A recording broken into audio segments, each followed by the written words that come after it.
नमस्कार दोस्तों, तो स्वागत है आपका के ज्ञान गली में। पिछली क्लास में हमने जाना था कि समुद्री तरंगे चट्टान का अपरदन करके अलग अलग भू आकृतियां बनाती है, लेकिन समुद्री तरंगों का काम सिर्फ चट्टानों को काटना नहीं है, ये अपने साथ लाई हुई रेत, कंकड़ और अन्य अवसादों को भी जमा करती है। इसी निक्षेपण की प्रक्रिया से कई महत्वपूर्ण भू आकृतियां बनती है। तो आज की क्लास में हम समुद्री तरंगों से बनी निक्षेपणात्मक भू आकृतियों को एक एक करके आसान भाषा और 3D डायग्राम्स के साथ समझेंगे। तो चलिए शुरू करते हैं। हमारी पहली आकृति समुद्री तट यानी बीच। समुद्री तट बीच। सबसे पहले एक बात समझो, समुद्र तट बनता कैसे है। जब समुद्री तरंगों की ऊर्जा कम होने लगती है तो वे अपने साथ लाए हुए रेत और कंकड़ को किनारे पर जमा करने लगती है।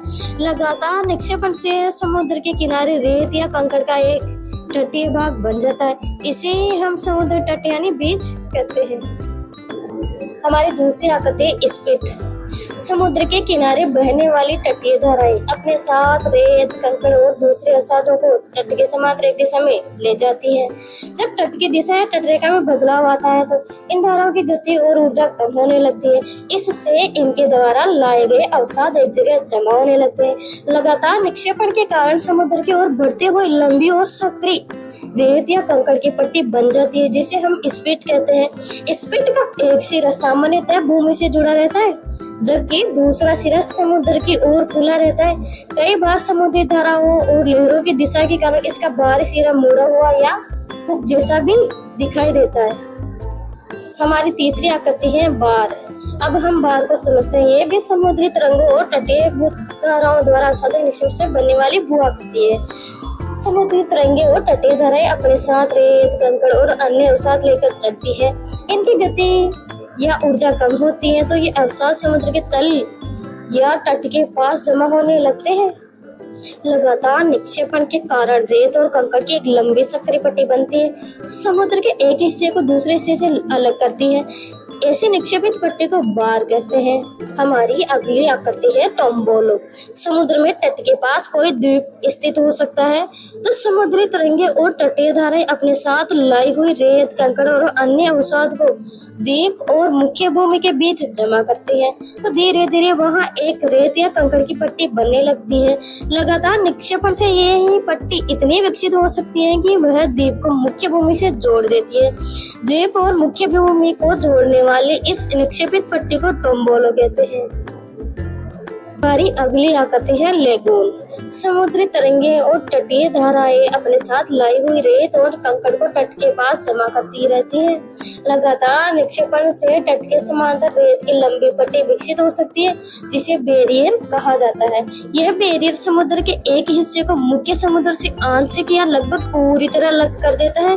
बैरियर और मुख्य तट के बीच जो उथला शांत जल क्षेत्र बनता है उसे हम लेगून कहते हैं। हमारी अगली आकृति है बैरियर बीच या बैरियर द्वीप।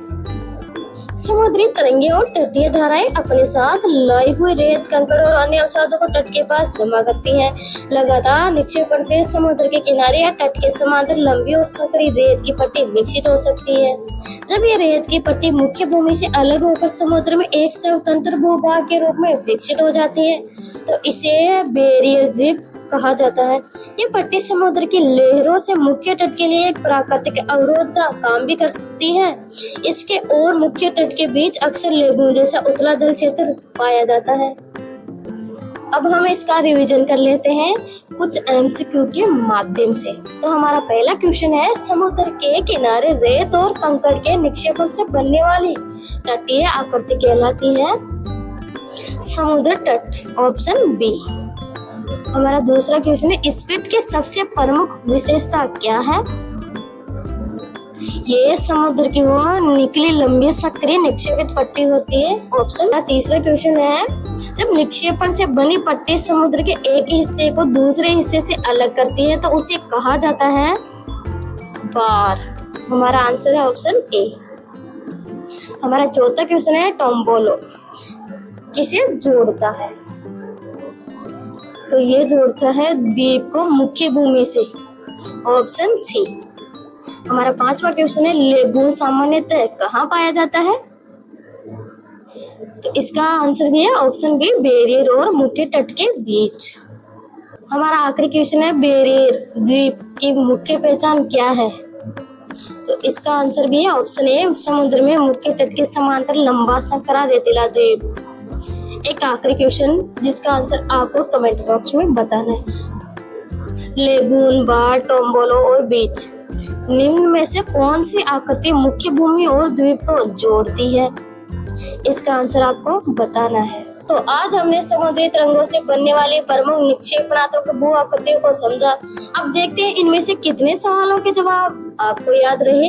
अपना स्कोर कमेंट में जरूर बताइए। मिलते हैं अगली वीडियो में। धन्यवाद।